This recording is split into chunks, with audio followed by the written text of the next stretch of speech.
Čekaj, Ilija, koliko ste već u Partizanu?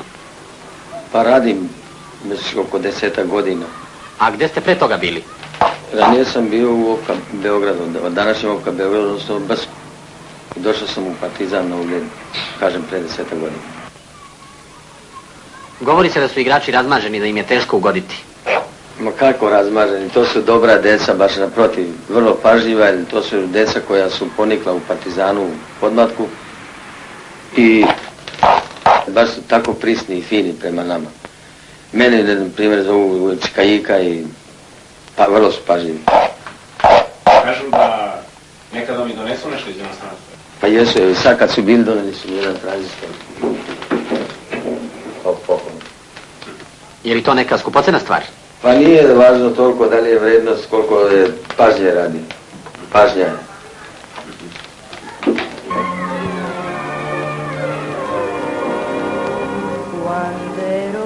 Svake jeseni i svakog proleća stignu u Beograd dve neobične nedelje. To su nedelje velikih uzbuđenja, dani kada se grad, prijatelji, porodice čak dele na tabore. Nedelje utakmica Partizana i Crvene zvezde.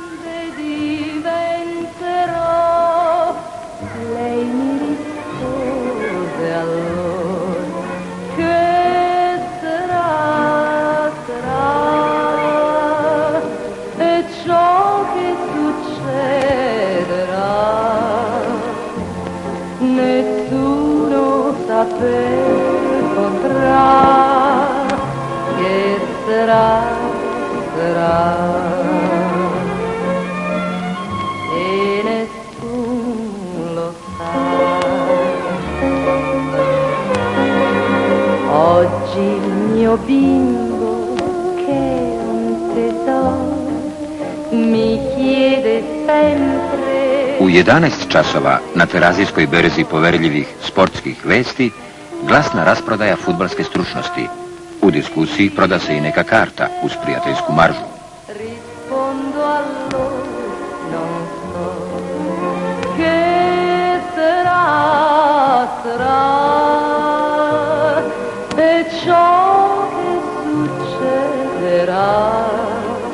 Nepriznati stratezi, navijači, znaju sve, samo nažalost, ne rezultat utakmice.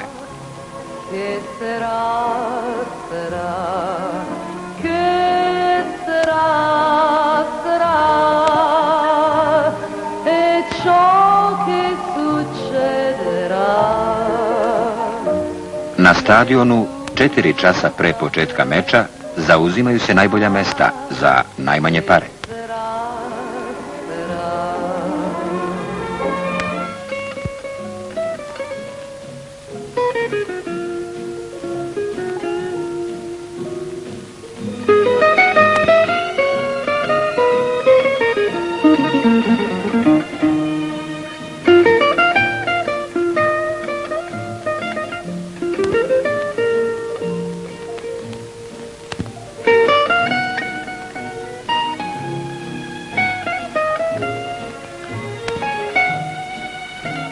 Stvarno misli bez mene da kidne na utakmicu?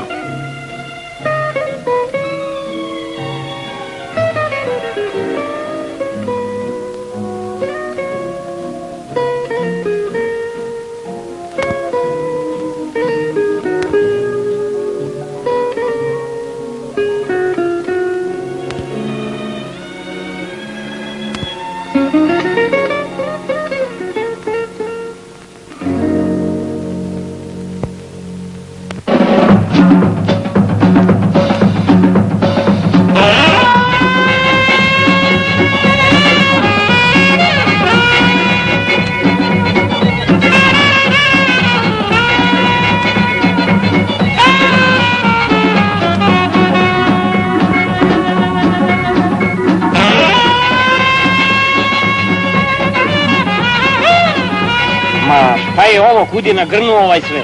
Sile, Partizan igra! O, puti Bog, slavno. Na istoku i zapadu skupe numerisane karte dolaze bez velike žurbe.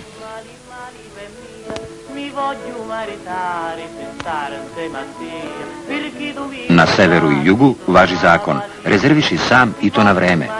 a u prostorijama ispod stadiona napetost velikog iščekivanja. Jusufi nikad nema tremu, za njega je fudbal posao.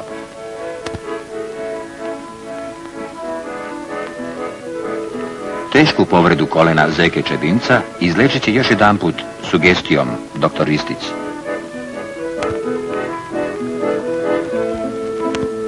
Njega je nažuljila cipela, šta mari, on bi i bez noge došao na utakmicu. U Beogradu, Mostaru, Splitu i Zagrebu on mora da bude istovremeno na svim utakmicama.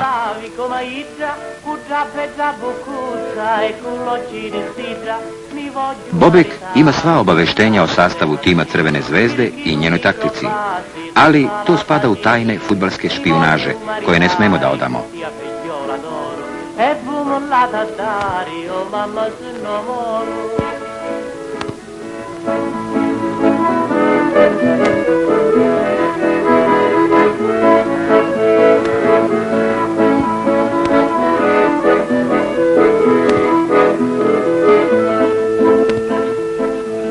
Io penso sempre a Dio, delirio e mi trapazzo, e si può non te vio, me bene, me ammazzo, ormai chi tu mi resta, se tu non mi vuoi amare, una rossa Pedro Corro e mi e t'amare, mi voglio maritare, per stare insieme a te, perché tu mi robasti tutta la... Najzad zagrevanje, najzad malo oduške napetosti iščekivanja dvoboja.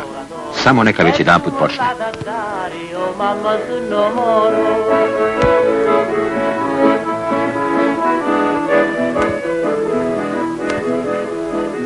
Mi voglio maritare con tia figliola d'oro e bumollata da... Ima i takvih čuda.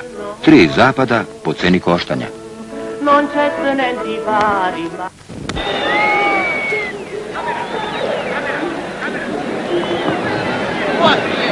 Beži, Triško!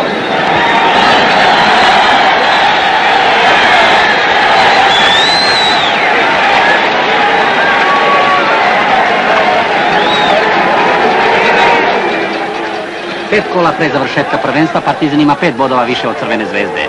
Pobjeda Crvene zvezde međutim značila bi smanjenje Partizanove prednosti na samo 3 boda. To joj stvara mogućnosti za osvajanje prvenstva utoliko pre što je čekaju mnogo lakši protivnici. Partizan je međutim u boljoj formi, ali Zvezda ima izrazitu psihološku prednost u ovom meču, jer Beli brane šampionat na vidiku, a Zvezda juriše na titulu. Tako je i počela ova utakmica. Jurišima Crvene zvezde koji ubedljivo govore o njenoj odluci da osvoji šampionat. Na sredini terena loptu je primio desno krilo Čebinac, on je prebacio prema desnoj strani, tamo je Vladica Popović zaustavio napad Partizana, produžio loptu odmah prema svojoj navali. U prodoru je sada Malešev desni halp, ofazivni igrač koji je dukao, međutim Šoškić je uhvatio loptu. Igra se 4. minut prvog poluvremena, rezultat je i dalje 0:0. Crvena zvezda Partizan, rezultat je i dalje 0:0. Crvena zvezda je sada u napadu preko leve strane. Šekularac je primio loptu na ivici kaznenog prostora, oslobodio se, nabacio je na desnu stranu, tamo je Radović kratko odbio, pritrčao je Malešev, gol! 1:0 za Crvenu zvezdu.